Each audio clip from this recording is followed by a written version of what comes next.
other way to help us do this, because they activate the imagination and attune the entire body as an instrument of creative listening.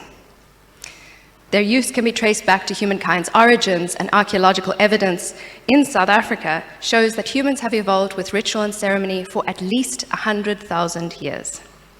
They're baked into our being. But what is ritual? One definition is that it is the science and art of causing change to occur in conformity with one's will. The science and art of causing change to occur in conformity with one's will. Put another way, it's a method of using both discipline and creativity to create the change we wish to see in our physical reality. Rituals serve many purposes, from symbolic to practical. They maintain social cohesion, help transmit knowledge, and for eons they have been a core technology for individual and collective healing, and for spiritual evolution through initiations and rites of passage.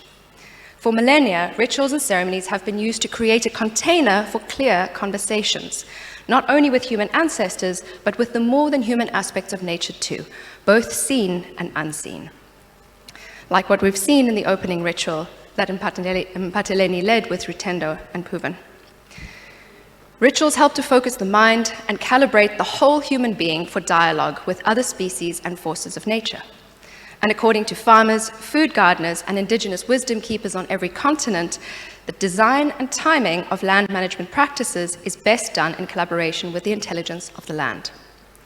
In this way, humans fulfill their role as a keystone species. Doing things that other species cannot, a keystone species is crucial for the health of an ecosystem, and without them, an ecosystem loses its biodiversity and can even collapse.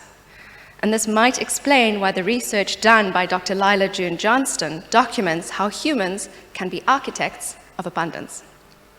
Her work focused mainly on the indigenous knowledge systems of the Americas, but similar practices have been used all over the world to create food landscapes that nourish all of life. For example, yes, Native Americans hunted bison, but they didn't chase or follow them so much as work together with them. Through practices that Lila describes as pruning, burning, reseeding, and essentially sculpting the land, they created food sources that would attract the herds, such as grasslands and nut forests. And with the bison eating this food and then fertilizing these ecosystems, they created highly efficient local nutrient cycles. Circular economy in action. There was reciprocity in the giving and taking of life for food. Most of the the entire Amazon rainforest began as individual food forests that were tended by humans. Most of the Amazon soil is acidic, sandy, and nutrient poor. But in contrast, Terra Preta is fertile, dark soil dotted all over the Amazon and only found in places where humans have inhabited and shaped the landscape. Formed by burning and composting organic matter, this charcoal-rich soil increases plant growth up to 8 times faster. The Amazon was once grassland and sparse woodland, so these Terra Preta pockets acted as seed banks and incubators for biodiversity, accelerating the evolution of species. Eventually, these food forest islands grew and merged. So the pulsing green lung of the Amazon was born because of the interference by human ancestors, and it can flourish once again with our help. I'd like to believe that the oasis-like church forests in Ethiopia will achieve this in years to come. I share these examples from elsewhere in the world to demonstrate that the indigenous practices of landscape management is true for numerous cultures on all continents. I recommend listening to local wisdom keepers about Southern African indigenous science because they do exist and they are effective.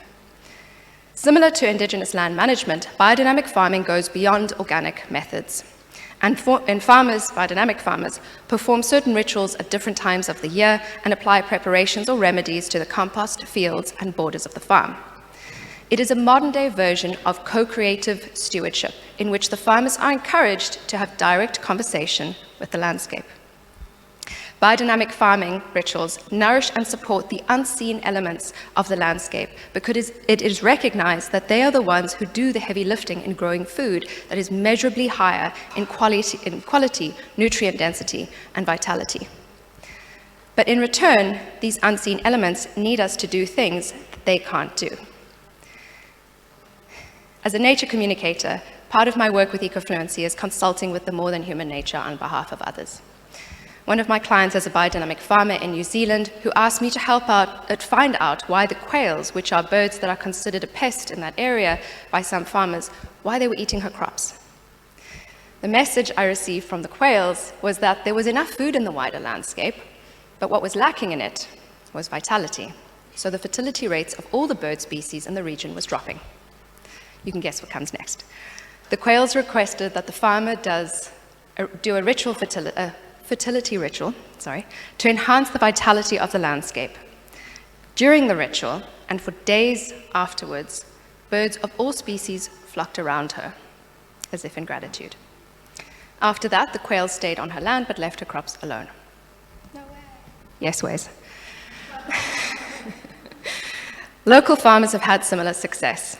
With one farmer, Elmarie van Aswegen, who's here, by the way, negotiated a treaty with the jackals to leave her sheep alone, and in return, the jackals are able to roam freely on her land and hunt other animals. She's written about this in one of her books, so you can ask her about that. Communicating with nature can create changes that Western science can't explain. It took me years to accept the limitations of science as a methodology. I had wanted to be a scientist since I was 6 years old, because I thought that it would create the solutions, provide all the answers to saving the world. And it wasn't until I experienced nature communication for the first time 13 years ago, in the middle of my PhD, that I began to expand my worldview. But I needed to gain experiential evidence first to be convinced. So I attended a beginner workshop where I learned to receive information from animals that I could never have known, but could validate the information afterwards. That embodied experience was the beginning of the rest of my life, because it had brought enchantment back in my life, and I hadn't realized how lonely I'd felt until that point. And I slowly began to feel a sense of belonging that I had no memory of before. In our relationship with humans and with the more than human nature, communication is fundamental to building trust, connection, and coherence. Truly effective regeneration is co-created with the rest of nature, bringing the voices of more than human to the table as stakeholders in the decision-making process. But to do so, it really helps to know how to ask and how to listen, obviously. Fortunately, recovering this ancestral birthright is easier than some might think. We've simply forgotten that we are nature and that all humans can do this. I know this now because I teach people how to communicate with nature all the time. It's part of our design. And if we reclaim the skill, we can regain our place, not only as ecosystem engineers, but as biodiversity artists. Whether we call this nature communication, ancestor worship, blessing, prayer, the most important conversation that we can have, whether it's in agriculture, whether it's in conservation, or whether it's for other kinds of land management, is the conversation with the guardians, the more than human guardians of the land itself. But becoming a keystone species once more begins by tending to our inner landscapes. And this is perhaps where humans need regeneration the most. It's no coincidence that the origin of the words human and humility both mean earth.